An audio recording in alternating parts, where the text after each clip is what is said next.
को छुए वो सोना बन जाए, जब जिस इम्तिहान में जाए उस इम्तिहान में सफल होकर बाहर निकले। लेकिन सफलता जिस कीमत को अदा करने की हमसे अपेक्षा रखती है, हम उस कीमत को अदा नहीं कर पाते। हम में उस कीमत को अदा करने का मादा नहीं होता। कई बार हम में उस कीमत को अदा करने का जब मादा होता है तो हम उस कीमत को अदा करने की इच्छा जाहिर नहीं कर पाते। अक्सर ऐसा होता है। एक लड़का था, कोलंबिया विश्वविद्यालय में पढ़ता था। लाइब्रेरी जब खुलती थी उससे पहले वहां पहुंच जाता था, और जब लाइब्रेरी में ताला लगता था रात को तब वहां से बाहर निकलता था। एक रोज की बात थी, वो नन्हा सा लड़का लाइब्रेरी में जब लंच का समय हो गया था, सारे विद्यार्थी लंच करने के लिए चले गए थे, वो लड़का वहीं पर बैठा और पढ़ता रहा। पढ़ते पढ़ते उसने अपने बैग से एक ब्रेड का टुकड़ा निकाला और उसे खाने लगा। ध्यान खाने में नहीं था, ध्यान अभी भी उसका पढ़ने में था।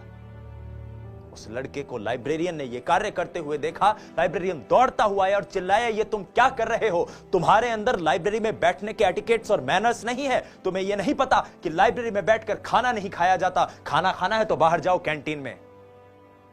वो लड़का उदास हो गया, वहां से खड़ा हुआ और हाथ जोड़कर बोला, साहब मैं बहुत गरीब हूं, मेरे पास इतने पैसे नहीं हैं कि मैं कैंटीन में जाकर खाना खा सकूं। उस लड़के को देखकर लाइब्रेरियन को दया आई। लाइब्रेरियन का ऐसा क्यों?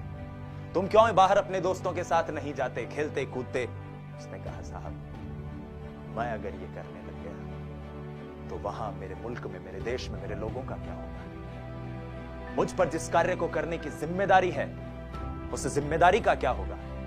जिस उत्तरदायित्व को लेकर मैं यहां अपने घर से इतनी दूर 7 समुंदर पार यहां पर आया हूं, इस लक्ष्य को हासिल करने के लिए आया हूं, उस लक्ष्य का क्या होगा? उस लाइब्रेरियन ने उसको देखा और कहा, मेरे दोस्त आज के बाद तुम कैंटीन में मेरे साथ चलोगे और खाना खाओगे। वो बालक कोई और नहीं था, वो साधारण सा दिखने वाला मानव कोई और नहीं था, असाधारण महामानव बाबा साहब अम्बेडकर थे, जिन्हें यह पता था कि मुझ पर कौन सी जिम्मेदारी है, कौन सा उत्तरदायित्व है और मुझे उस उत्तरदायित्व को कैसे निभाना है। सफल होने की चाह हम सब में है, लेकिन हम उस स्तर का प्रयास ही नहीं कर पाते। याद रखिएगा साथियों, इस बात को आत्मसात कर लीजिएगा कि अगर हीरा बनने की ख्वाहिश है तो अपने आप को दबाव झेलने के लिए तैयार करो। अगर सूरज बनने की चाह है तो जलने से कभी भी पीछे मत हटना।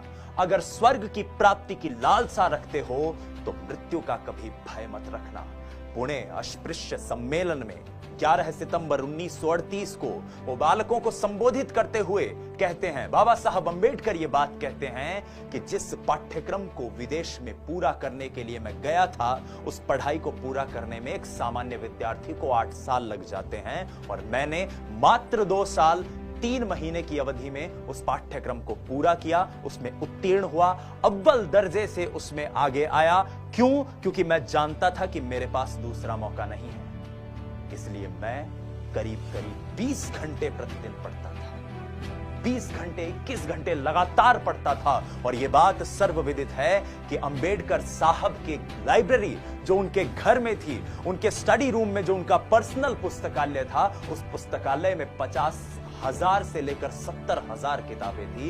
एक छोटी मोटी लाइब्रेरी नहीं, एक सामान्य, एक बड़ी लाइब्रेरी का दंभ भरने वाली लाइब्रेरियां उनके घर के पुस्तकालय के सामने कौन ही नजर आती। और इसी बात को उन्होंने अपने उस सम्मेलन में भी कहा कि आज भी मैं 18 घंटे लगातार पढ़ता हूं, कार्य करता हूं, जबकि मैं अपने दौर के बाकी युवकों को देखता हूं, युवतियों को देखता हूं तो वो यहीं घूमते फिरते अपना समय बर्बाद कर देते हैं, बैठ जाते हैं, चाय पी लेते हैं, सिगरेट फूंक लेते हैं। मैं जानता हूं कि मैं ये कार्य नहीं कर सकता, इसलिए मेरी एफिशिएंसी आज भी, जब मैं 40 बरस से ऊपर का हूं, तब भी बाकी लोगों से ज्यादा है। इसलिए कहता हूं साथियों कि ये सोशल मीडिया, ये जितने भी डिस्ट्रैक्शंस, ये जितने भी अवरोध हैं, ये हमें अदाकार तो बना सकते हैं। अंबेडकर बनने के लिए किताबों से प्यार करना होगा। अंबेडकर बनने के लिए अपने जुनून की चिंगारी को मशाल में तब्दील करना होगा। अंबेडकर बनने के लिए यह जानना होगा कि हमारे कंधों पर जिम्मेदारी क्या है। आसा है इस दुनिया में मेहनत के दम पर काबिल बनना। अंबेडकर साहब के सम्मान में मैंने यह लिखने की कोशिश की है। आप सभी को सुपुर्द करता हूं कि आसान है इस दुनिया में मेहनत के दम पर काबिल बनना, मुश्किल है ऐसा बनना जिसके जैसा